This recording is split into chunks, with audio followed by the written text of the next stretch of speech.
Alléluia. Bonsoir à tous. Que le nom de Dieu soit béni et bienvenue dans la présence de notre Seigneur Jésus-Christ.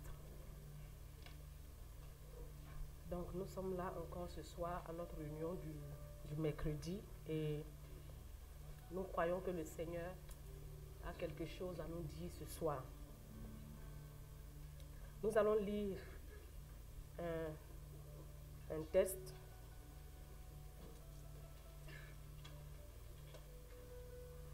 Nous avons 30 minutes de plus pendant ce mois de Ramadan, donc on pourra prier à la fin. Avec les 30 minutes qui nous restent, on passera un temps d'intercession pour nous et pour ce pays. Voilà. Jean chapitre 15. Aujourd'hui, on va progresser. Dans le chapitre prochain, chapitre 15 et le chapitre 16, on va lire quelques versets. Jean chapitre 15, verset 18 à 27.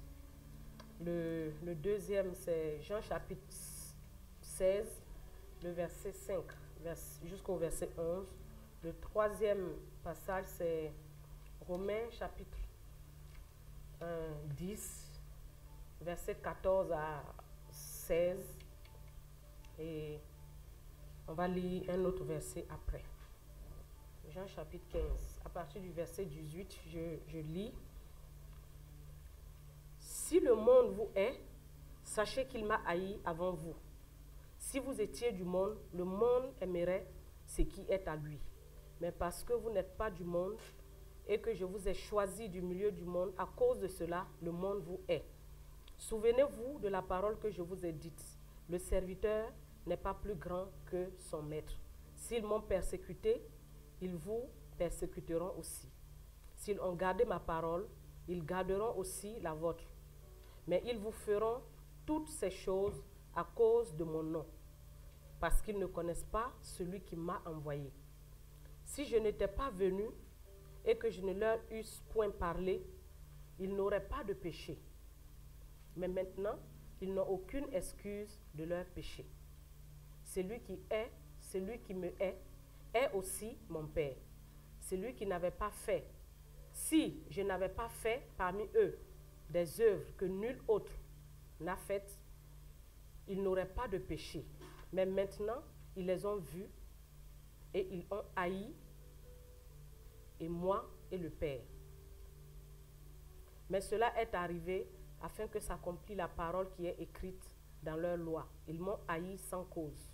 Verset 26. Quand sera venu le consolateur que je vous enverrai de la part du Père, l'Esprit de vérité qui vient du Père, il rendra témoignage de moi, et vous aussi, vous rendrez témoignage. Le Saint-Esprit rendra témoignage de Jésus, et nous aussi, nous rendrons témoignage. Parce que vous êtes avec moi dès le commencement.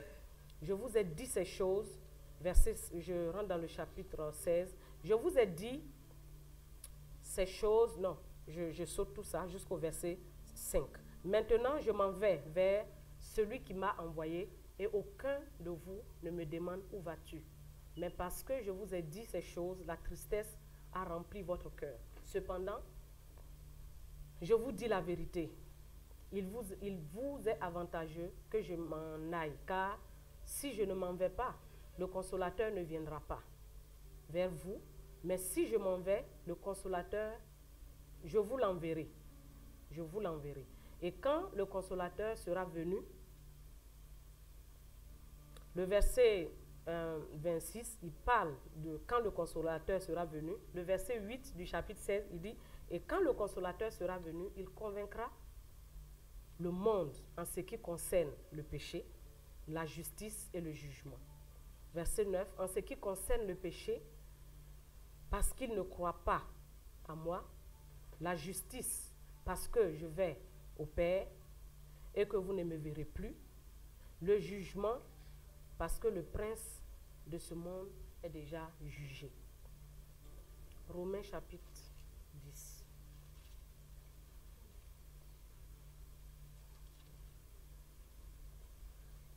À partir du verset 14. Il est écrit, comment donc invoqueront-ils celui en qui ils n'ont pas cru? Et comment croiront-ils celui dont ils n'ont pas entendu parler? Et comment en entendront-ils parler s'il n'y a personne qui prêche? Et comment y aura-t-il des prédicateurs s'ils ne sont pas envoyés? Selon qu'il est écrit qu'ils sont beaux les pieds de ceux qui annoncent la paix, de ceux qui annoncent de bonnes nouvelles. Mais tous n'ont pas obéi à la bonne nouvelle. Aussi, Ésaïe dit-il, Seigneur, qui a cru à notre prédication? On va lire un dernier verset dans Matthieu. Bon, un dernier verset pour l'instant. Dans Matthieu chapitre 28, à partir du verset 19, il est écrit, « Allez, faites de toutes les nations des disciples, les baptisant au nom du Père, du Fils et du Saint-Esprit. » Verset 20, « Et enseignez-leur à observer tout ce que je vous ai prescrit, et voici, je suis avec vous. Et voici, je suis avec vous tous les jours jusqu'à la fin du monde. » Ce soir, le thème que j'ai donné, c'est le Saint-Esprit et les envoyés. Le Saint-Esprit et ceux qui sont envoyés dans l'œuvre du Père. Donc, le Saint-Esprit et nous. Ce soir, il s'agit du Saint-Esprit et nous qui sommes les envoyés. Il s'agit du Saint-Esprit et l'Église que Jésus-Christ a laissée sur la terre. Il s'agit du Saint-Esprit et de toi, le témoin que Jésus a laissé sur la terre. C'est de nous qu'il s'agit ce soir. Et dans l'œuvre du Père. Parce que Jésus est venu pour accomplir la volonté de son Père. Jésus est venu sur la terre pour ça. Et durant toute sa vie, il a vécu dans ça. Il n'est pas venu faire créer lui-même son projet. Il n'est pas venu faire ses affaires. Chaque fois, il disait les affaires de mon Père. Donc, il a travaillé dans cette mentalité. Et là, il s'apprêtait à partir au ciel, mais il a constitué, avec son ministère, un petit groupe de personnes qu'il a laissées sur la terre. Et dans Matthieu, il les envoie. Dans Matthieu 28, à partir du verset 19, il envoie ce petit groupe de personnes-là et il leur dit, allez partout le monde et annoncer la bonne nouvelle. Et le dimanche, j'ai parlé, au premier culte, j'ai parlé du fait de prendre conscience de notre Père et de la relation qu'il y a entre nous et lui. Donc, et j'avais exhorté à œuvrer, à travailler dans cette dimension-là. Elle est plus importante que les autres, parce qu'un serviteur ne peut pas être un fils. Mais un fils est d'office, un bon fils est d'office serviteur. Donc, c'est dans cette dimension-là que Jésus a travaillé. Quand il parle de lui, il dit « le Père m'a envoyé ». Mais il a travaillé dans la dimension de Père. Et au deuxième culte, j'avais parlé du feu que Dieu allume dans nos vies. Le don du Saint-Esprit, le baptême du Saint-Esprit qui vient en nous pour allumer un feu qui fait qu'on ne peut pas s'asseoir sur nos chaises. Un feu qui brûle à l'intérieur de nous, qui fait que je ne peux pas m'asseoir. Je bouge, je bouillonne à l'intérieur de moi. Et ce feu-là, on a compris aussi que quand il envoie ce feu, il agit à l'intérieur et il agit à l'extérieur comme un vêtement pour faire face aux circonstances de la vie, pour détruire les œuvres du diable. Et ça fait que le revêtement là fait qu'on ne peut pas me saisir. C'est le temps qui va arriver. De la même chose, c'est la même chose que Jésus a. C'est son temps qui est arrivé. Quand son temps est arrivé, il s'est déplacé pour aller là où il doit mourir. Et c'est là qu'ils l'ont pris. C'est son temps qui était arrivé. Et ce soir, je veux parler du Saint-Esprit et nous. Comment ça se passe entre le Saint-Esprit et nous. Et dans les versets qu'on a lus, Jean nous montre que le Saint-Esprit, quand il sera venu, il va témoigner de Jésus. Et il dit aussi que nous allons témoigner de Jésus.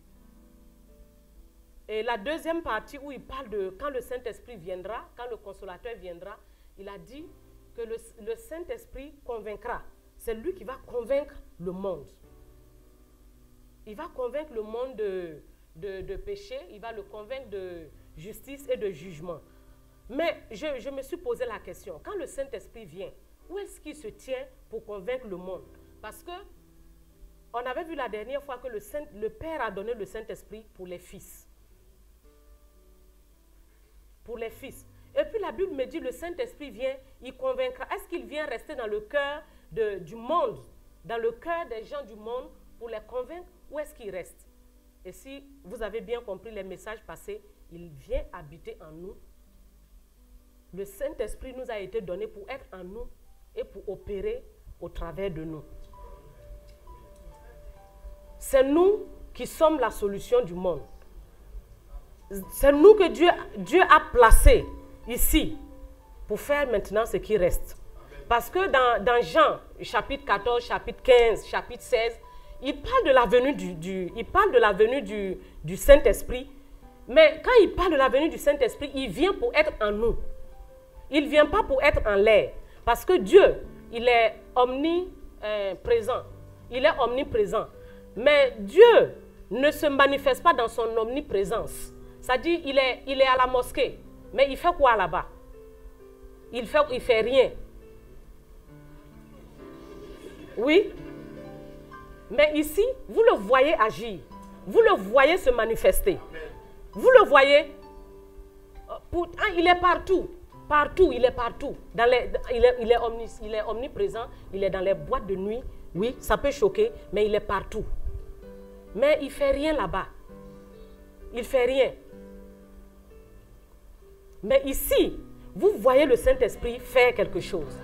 Quand tu viens, tu le vois agir. Tu le vois se manifester. Donc, finalement, je comprends que le Père, Jésus est en train de leur dire, le Saint-Esprit va venir pour convaincre le monde. Le Saint-Esprit qui vient, il est omniprésent. Mais comment il fait pour convaincre? Il ne peut pas habiter dans le monde, dans les gens du monde. Il ne peut pas habiter dans les gens du monde. C'est en nous qu'il habite et il opère maintenant. C'est pour ça qu'il dit, le Saint-Esprit va témoigner et toi aussi, tu vas témoigner. Le Saint-Esprit vient se fusionner avec toi. Il vient se fusionner avec toi pour témoigner. Jésus est venu témoigner de lui. Le Saint-Esprit vient témoigner de lui. Je suis là pour témoigner de lui. Et on parle de témoignage. Ce n'est pas le témoignage d'une seule personne qui compte. Il a dit 2 ou 3. Et là, ça me donne une assurance que Jésus-Christ est la vérité. Parce qu'il a témoigné lui-même. Le Saint-Esprit est venu témoigner. Et il a fait de moi aujourd'hui un témoin. Et je suis là pour témoigner de lui. Donc c'est un témoignage authentique. Qui d'autre? Quel est le prophète parce que certains l'ont pris pour un prophète. Quel autre prophète qui est venu témoigner d'un autre prophète? C'est-à-dire le prophète est venu témoigner de lui-même et Saint-Esprit est venu témoigner de lui. Quel est l'homme ou tout ce que vous voyez qu'on adore aujourd'hui? Qui? C'est eux-mêmes qui ont parlé, ils ont dit, je suis un envoyé de Dieu. Ça s'est arrêté là. Et les gens ont cru en eux et ils font ce qu'ils font. Mais pour nous, ce n'est pas le cas. Jésus est venu témoigner, le Saint-Esprit est venu témoigner et nous aussi, nous sommes là pour témoigner. Témoignage authentique. C'est pour ça que ça va réussir. Il dit, le Saint-Esprit convaincra le monde de péché. C'est le Saint-Esprit qui convainc. C'est pour ça qu'on doit mettre la balle à terre. Le travail de conviction dans les cœurs des gens du dehors, ce n'est pas nous. Ce n'est pas nous qui faisons. Ce n'est pas nous. C'est pour ça que vous devez éviter certaines choses. Programmer que ton père va se donner au Seigneur dans 2 ans. Donc tu fais déjà ton programme par rapport à sa nouvelle naissance dans 2 ans. Programmer qu'un tel homme va se donner au Seigneur dans 6 mois. Donc tu fais déjà ton programme de mariage par rapport à sa nouvelle naissance dans 6 mois. C'est le Saint-Esprit qui convainc les cœurs. Nous, tout ce que nous pouvons faire, c'est de témoigner par le Saint-Esprit. C'est un double témoignage. Jésus a déjà témoigné, il est parti. Mais nous et le Saint-Esprit, nous sommes un. Nous disons ce que Jésus a déjà dit. Mais la conviction, ça c'est son travail. Ça là, nous, on ne peut pas faire ça. C'est pour ça qu'on doit être tranquille. Quand tu annonces l'évangile à quelqu'un, quand il n'a pas accepté, ce n'est pas la peine de te fâcher. c'est pas la peine. Et la plupart des temps, on est fâché, la plupart des temps, on est découragé, la plupart des temps, c'est plein de choses. Pourtant, la Bible nous montre clairement que le problème de conviction, ça c'est le Saint-Esprit qui va faire ça. Donc ce que nous avons à faire, c'est de témoigner, c'est de dire ce que Jésus est venu, il s'est montré au monde. On répète la même chose. Le Saint-Esprit témoignera et nous aussi, mais le Saint-Esprit est en nous pour témoigner. Il est en nous.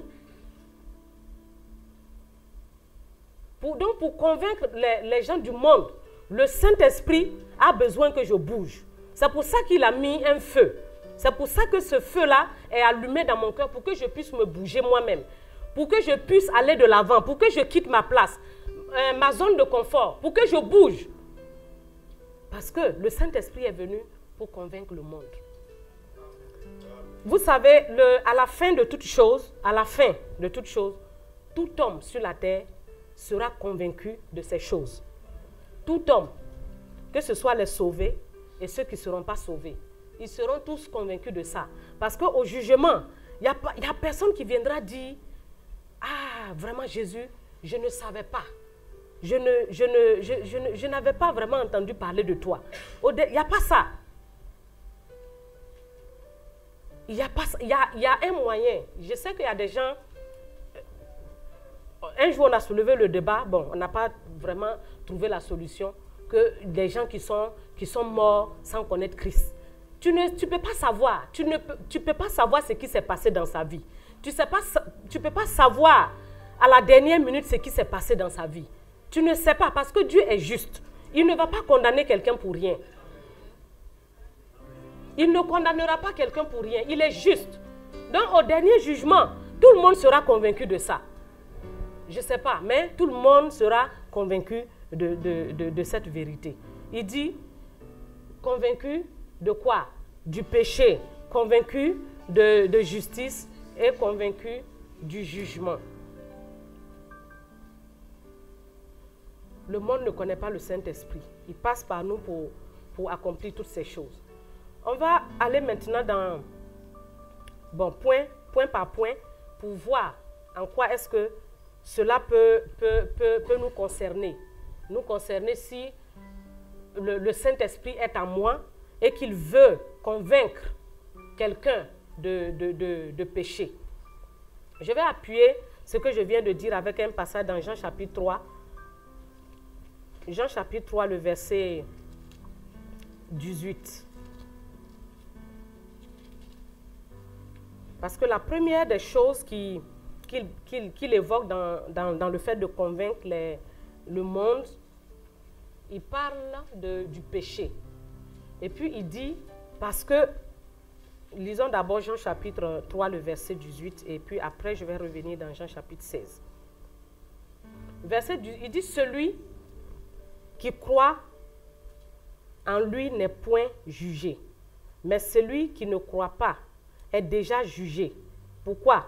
Parce qu'il n'a pas cru au nom du Fils unique de Dieu. Voici ce qui va faire que quelqu'un sera condamné. À la fin de toute chose, quelqu'un sera condamné.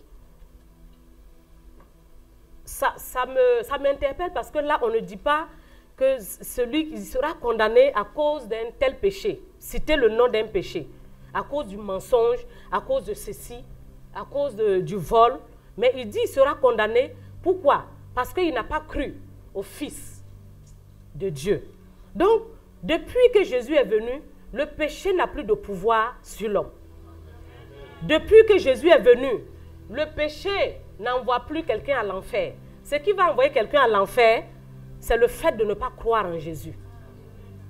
C'est le fait de ne pas croire en Jésus. C'est ça qui va envoyer quelqu'un un jour en enfer. Sinon, le problème du péché, Jésus est venu résoudre ça. Et quand il est venu, les gens n'ont pas cru. Ils n'ont pas cru en lui. Pourtant, il est venu donner sa vie pour que les gens soient sauvés. Les gens n'ont pas cru. Il a été rejeté. Il a fait des choses. Dans le texte qu'on vient de lire, il a fait des choses. Et ce sont des choses qu'un homme ne peut pas faire. C'est-à-dire que personne d'autre, il a dit personne d'autre ne les a faites. Nicodème l'a dit, que ces choses que tu fais, personne ne peut le faire si ce n'est celui qui est venu du Père, qui est venu de Dieu. Il a dit, mais les personnes, ils n'ont pas cru, les autres n'ont pas cru. Donc, et quand Jésus part, il dit, témoignez de moi. Et le Saint-Esprit vient pour convaincre le monde de ça, pour dire au monde, tu sais, tu seras condamné, pourquoi? Parce que tu n'as pas cru en Jésus. Et pour ça, quand nous partons évangéliser, parlons de Jésus aux gens. Parlons de Jésus. Mais si tu vas tout de suite et tu commences à les condamner avec leurs péchés, ça ne marche pas. Mais parle-leur de Jésus qui est venu pour les sauver. Dis-lui, crois au Seigneur Jésus et tu seras sauvé. Dis-lui ça. Crois au Seigneur Jésus et tu seras sauvé. Ne dis pas que c'est trop simple. Dans cette phrase simple, Dieu a déjà placé quelque chose à l'intérieur. Il a déjà placé quelque chose à l'intérieur. Toi, tout ce que tu as à faire, envoie cette parole seulement à quelqu'un. Et laisse le Saint-Esprit maintenant convaincre les cœurs. Nous sommes des fils. Jésus avant d'arriver là, il a parlé des choses, des problèmes qu'ils pourront rencontrer dans le monde avec les hommes, parce que ces hommes-là ne connaissent pas Jésus, ils ne le connaissent pas.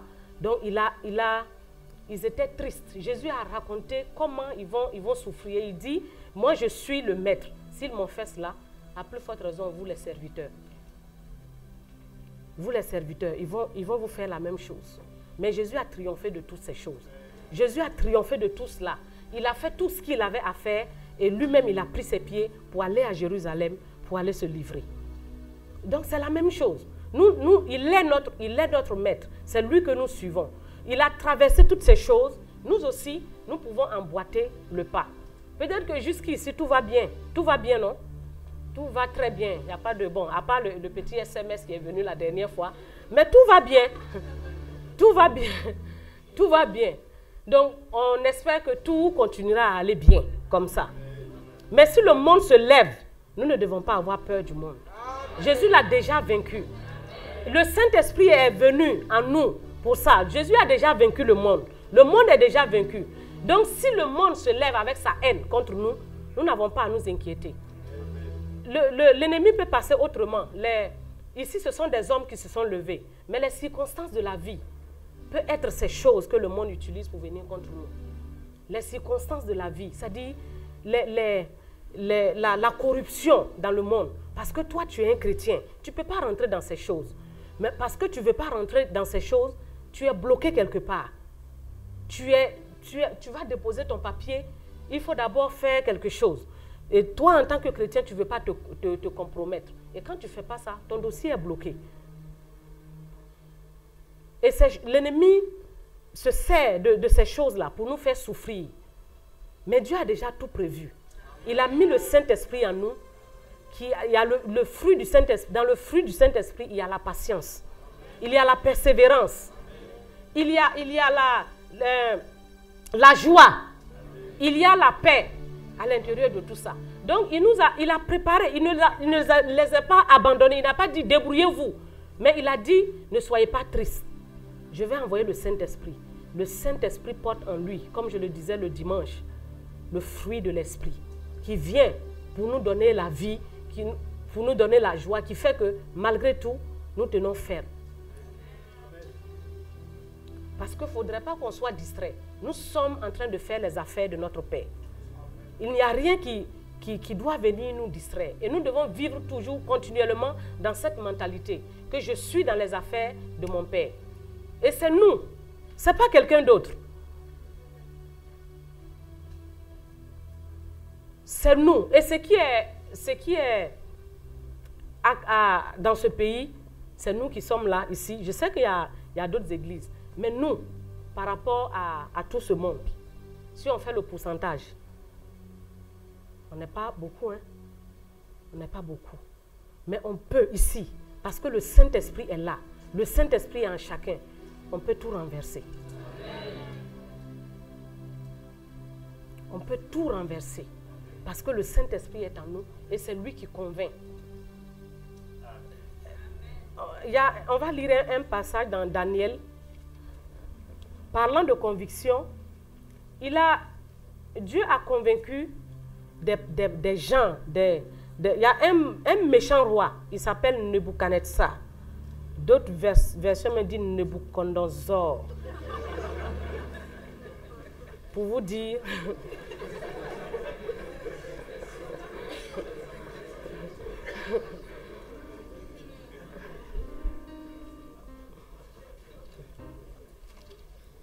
Le Saint-Esprit, il est le maître. C'est lui qui est le maître maintenant. C'est lui qui est le maître. C'est lui qui est le roi. C'est lui qui règne. Il n'y a pas de roi. C'est lui qui incline le cœur de qui il veut. Où il veut. Il peut l'incliner à gauche, à droite, devant, derrière. C'est lui.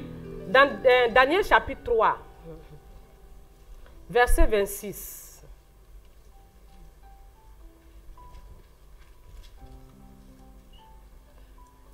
Verset 26, je ne vais pas retourner, je ne vais pas lire tous ces versets.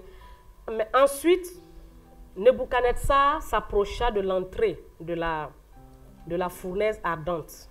Et prenant la parole, il dit, Shadrach, Meshach, Abed-Nego, serviteurs du Dieu suprême. Il dit, un roi païen, il appelle les amis de Daniel et il leur dit, serviteurs de qui? Du Dieu suprême. Il est convaincu ici, dans cette situation. C'est l'histoire où les amis de Daniel ont été jetés dans la fournaise ardente. Le Saint-Esprit les entendait à l'intérieur du feu. Ils ont été délivrés. Quand ils sont sortis, voici un roi païen qui prend la parole et qui appelle celui qui les a sauvés. Il dit il s'appelle le Dieu suprême. C'est ça le nom qu'il a donné au Dieu qui a sauvé les amis de Daniel. Il a été convaincu que c'est lui qui est Dieu. Il y a un autre dans toujours Daniel, tournez juste la page chapitre 2, verset 46.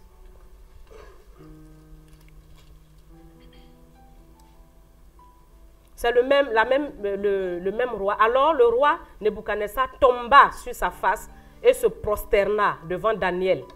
Et il ordonna qu'on lui offrit des sacrifices et des parfums. Le roi adressa la parole à Daniel et dit, en vérité, votre Dieu est le Dieu des dieux. Si dans votre Bible, vous allez voir que des dieux là, c'est avec petit d. C'est avec petit d. Donc il dit, votre Dieu est le Dieu, le vrai Dieu, et le Seigneur des rois. Il révèle les secrets. Et parlant de Daniel, on parle de lui en disant qu'il avait un esprit supérieur. Le Saint-Esprit est un esprit supérieur qui est venu en nous pour convaincre le monde. Pour quiconque, il va convaincre les gens du monde. Certains croiront, certains resteront incrédules. Parce que ce roi, si vous lisez la suite, vous allez voir qu'après, il est devenu autre chose. Mais c'est ça.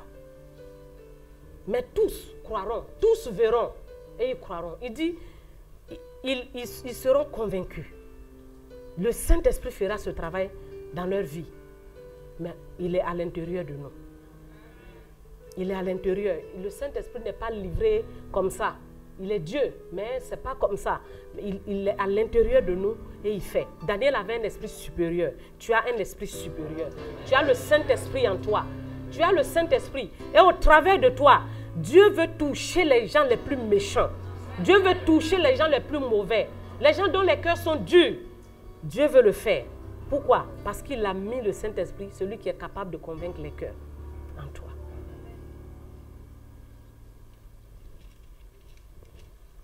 Le péché. Et quelle attitude je dois avoir? Parce que quand je crois en Jésus,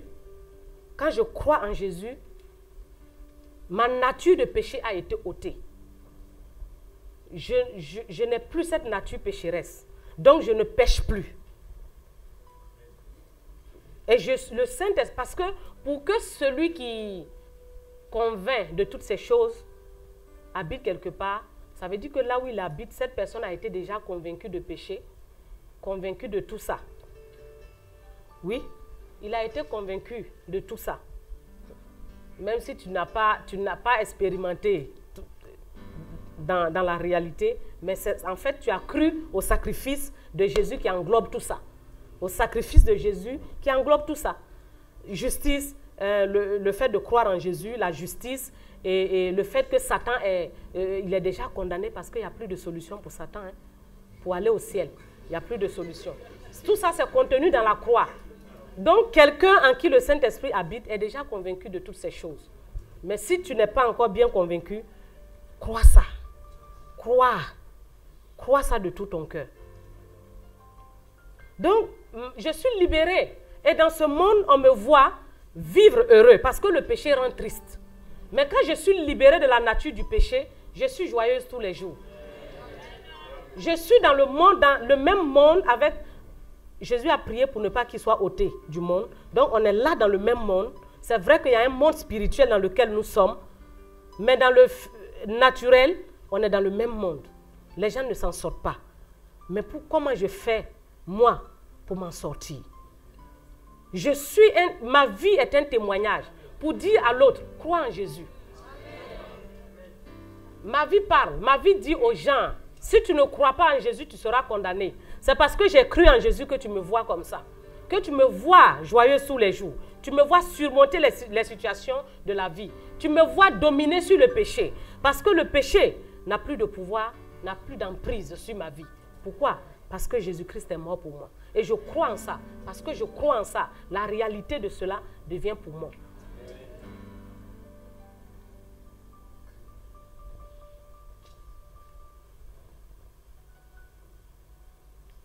Le monde doit voir ça en nous.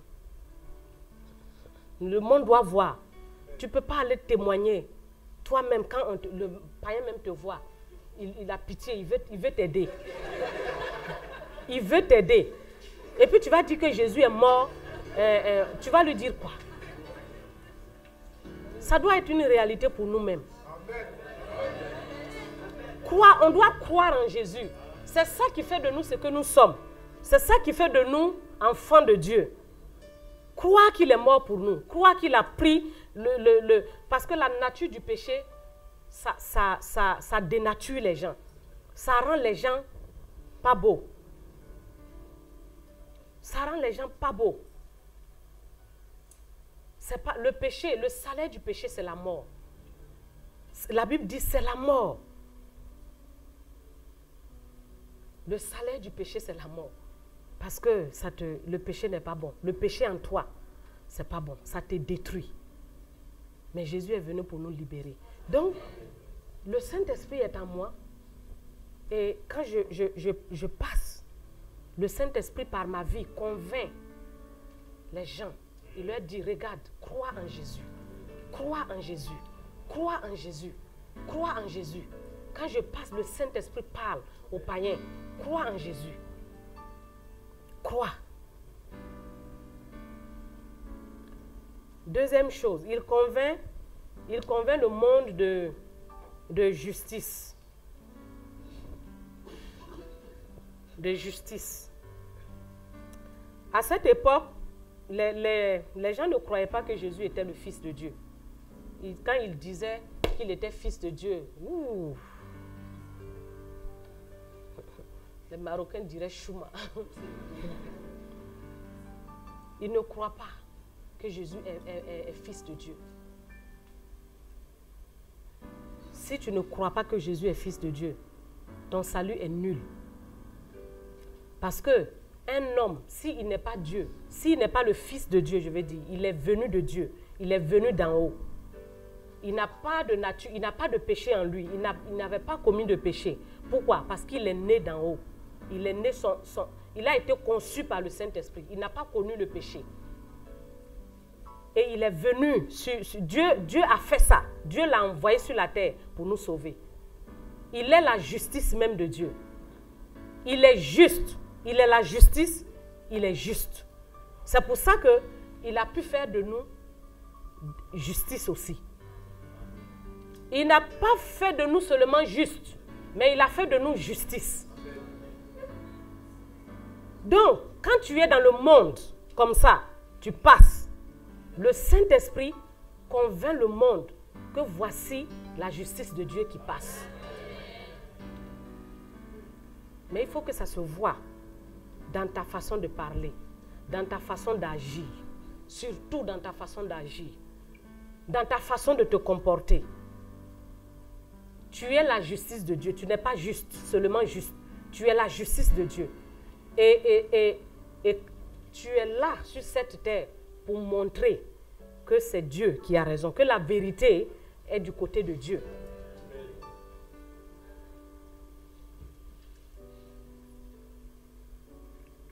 Le Saint-Esprit, il convaincra le monde de justice.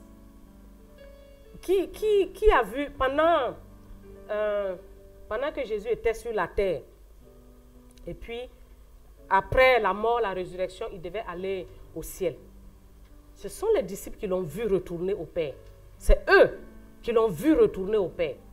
C'est pas les autres, non. C'est eux qui l'ont vu aller au Père. Ils avaient la preuve qu'il était venu du Père. Ils étaient convaincus que Jésus était venu du Père. Donc, c'est eux qui peuvent témoigner bien de cela. Et nous aussi, en Christ, nous le croyons. Je pense que c'est ce que nous avons cru. C'est pour ça que nous sommes là. C'est ce que chacun de nous a cru, que Jésus est venu de Dieu. Parce que un homme, il n'existe aucun homme qui peut sauver un autre homme. Ça n'existe pas. Tous les hommes, à part nous qui sommes en Christ, tous les hommes sont des pécheurs. Mais nous avons été enlevés, extraits de ce monde en Jésus-Christ.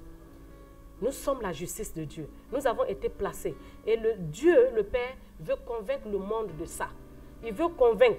Dieu, le Père, veut dire au monde, ta sagesse là, c'est une folie.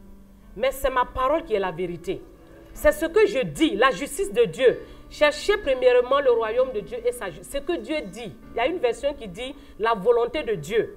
Ça dit ce que Dieu a déclaré. C'est ça qui est la vérité.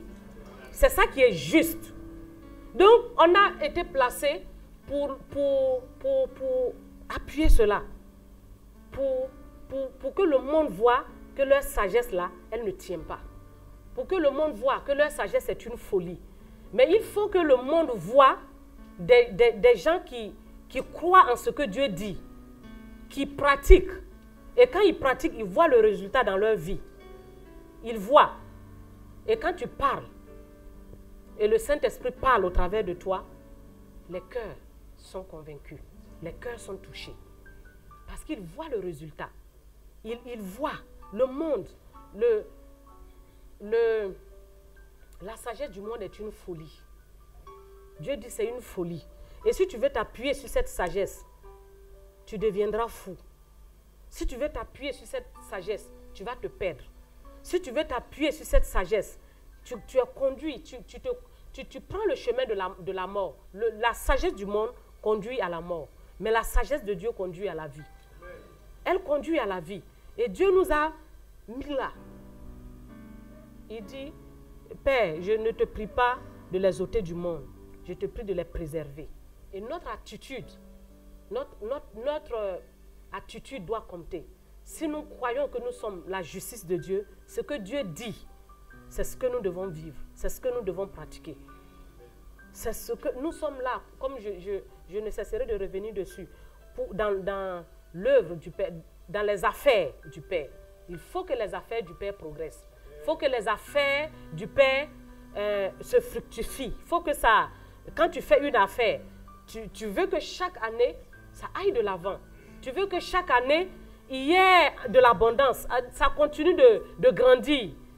Tu ne fais pas une affaire pour rester à la même place. Donc, il faut que le royaume de Dieu continue de s'élargir à tout moment. Les affaires du Père. Nous savons très bien faire les affaires. Si nous transposons ça dans le royaume de Dieu, je pense que nous ferons beaucoup de choses. Des vies seront sauvées.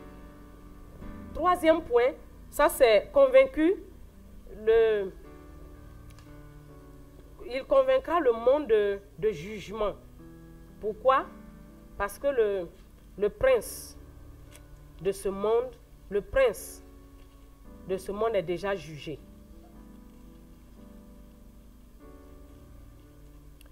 Prince fait référence à autorité, c'est-à-dire l'autorité de ce monde. Il y a le prince de la vie, Jésus. Il y a le prince de ce monde. Donc, Satan, pour dire son nom clairement, celui qui gouverne, qui dirige ce monde, l'autorité de ce monde.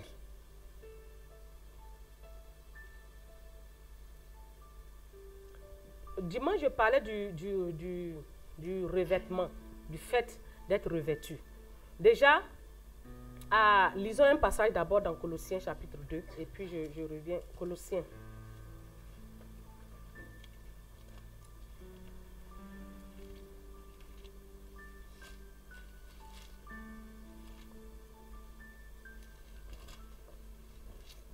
Chapitre 2, le verset 15.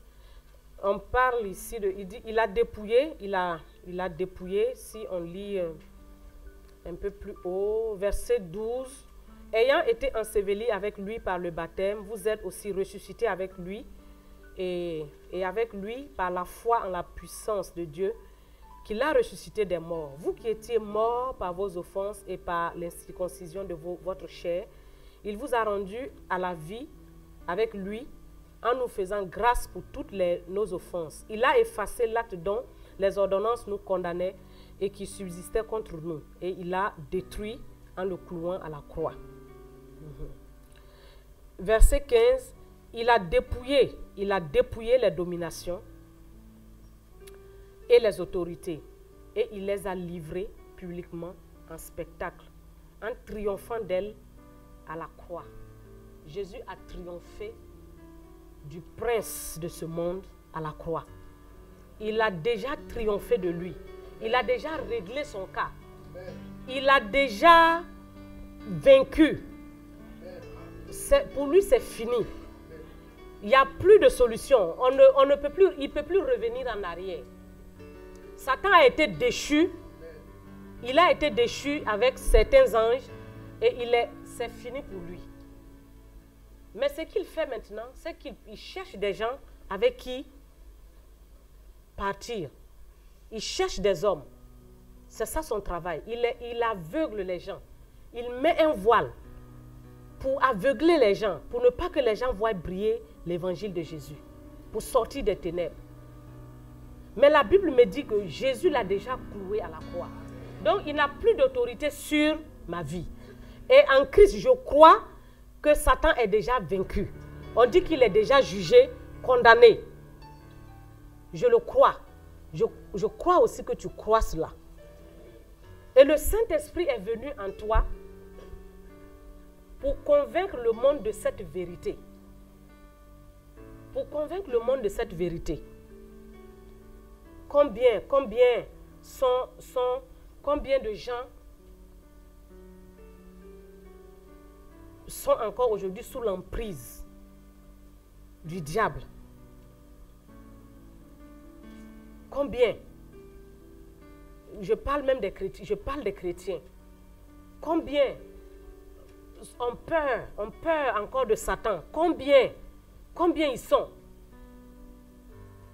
Ils ont des idées, des pensées du diable qui les bloque, ou tantôt des agents du diable qui les empêchent de faire ceci, de faire cela. Combien? Dans l'église, combien sont ceux qui sont dans... Mais on dit le chef, c'est-à-dire l'autorité même de ce monde-là, il a été déjà vaincu. Il a été condamné. Il a été condamné. Mais comment je vais le montrer? Comment le Saint-Esprit va procéder avec moi pour convaincre le monde? Comment le Saint-Esprit va faire avec moi pour envoyer cette réalité dans la vie de ceux qui ne la connaissent pas? Comment? Il m'a revêtu pour détruire les œuvres du diable. Il m'a revêtu pour le faire. À la Pentecôte, quand le Saint-Esprit est descendu, Pierre a fait un discours et 3000 personnes se sont ajoutées à l'église. Est-ce que vous avez imaginé le nombre de portes de prison diaboliques qui ont été cassées ce jour? Avez-vous imaginé le nombre, le dégât qui a été fait dans le camp ennemi? Cela nous montre qu'il n'a aucune autorité. Cela nous montre qu'il n'a aucun pouvoir. Cela nous montre s'il avait un pouvoir, cela ne serait pas possible. Parce que c'est des gens qu'il a tenus. Et je vous dis, parmi ces 3000 personnes qui se sont données, ce sont les mêmes là. Les mêmes là, la foule dont on parle. C'est la même foule. Vous allez trouver, c'est vrai que le jour de la Pentecôte, les gens sont venus d'ailleurs. Mais Jésus s'est promené partout. Il s'est promené sur la terre, partout, pour apporter la parole en Galilée, tout ce que vous pouvez faire, vous pouvez imaginer. Il est passé.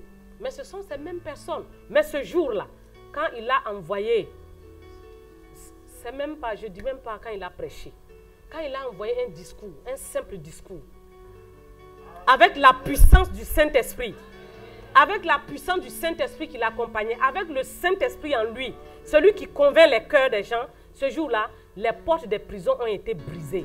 Brisées, c'est ce que le Seigneur veut faire avec nous. Il veut que les portes des prisons soient brisées. Il veut que tu comprennes cela. Il veut que le monde voie cela. Il faut que le monde se pose la question. Mais comment ça se passe? Tout ce qui est manigancé contre toi, ça échoue. Tout ce qu'on fait contre toi, ça ne marche pas. On essaie de t'attraper, ça ne marche pas. S'ils ont pu t'attraper, arrête-toi et pose-toi beaucoup de questions. Ça ne marche pas. Si tu es en Jésus-Christ, personne ne peut te saisir. Personne ne peut avoir la main sur ta vie. Personne, parce que le prince de ce monde a été déjà vaincu.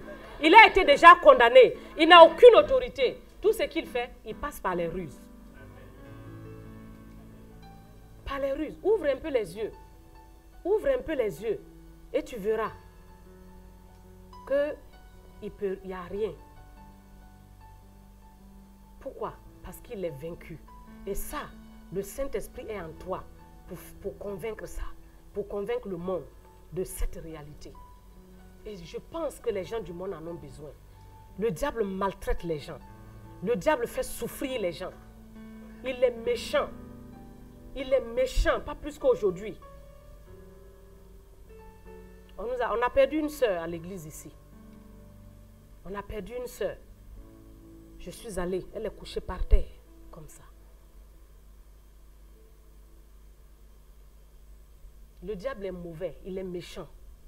Il est méchant. Nous devons savoir qui nous sommes. Et exercer notre autorité nous-mêmes. Exerce ton autorité. Parce que les gens ne seront pas là toujours avec toi. Les gens ne seront pas là toujours avec toi. Ils ne seront pas là.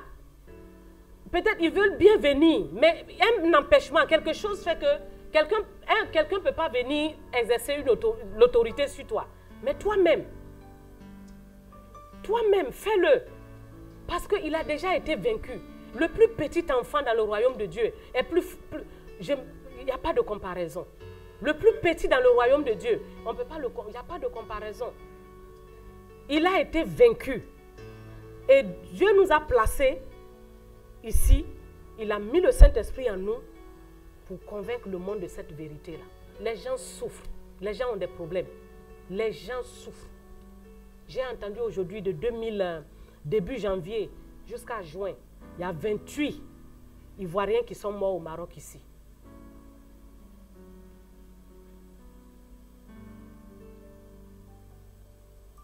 Ils sont morts. 28.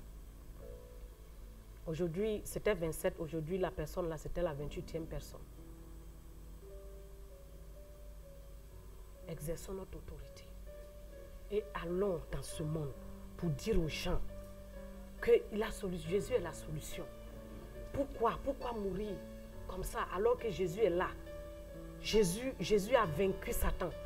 Pourquoi accepter ça? Pour nous sommes sauvés. Le diable ne peut pas opérer. Il ne peut même pas opérer. C'est impossible pour lui d'opérer dans notre vie. Si tu connais Jésus, si tu crois en ce que Jésus a fait, il ne peut pas opérer. Mais il y a des gens qui ne savent pas ça, qui pensent que c'est en prenant des gris-gris ici, qui pensent qu'en allant voir un marabout ici, au contraire, ils empilent les situations. C'est quand tu commences à voir les marabouts là, ta mort même est proche. Quand tu commences à consulter les gens là, c'est là même là, la mort arrive. Parce que tu fais des choses qu'on ne doit pas faire. la mort arrive. Pourtant, Jésus a déjà fait la chose simplement. Il a déjà fait. Le Saint-Esprit est venu. Allons dans le monde et sauvons les gens qui meurent.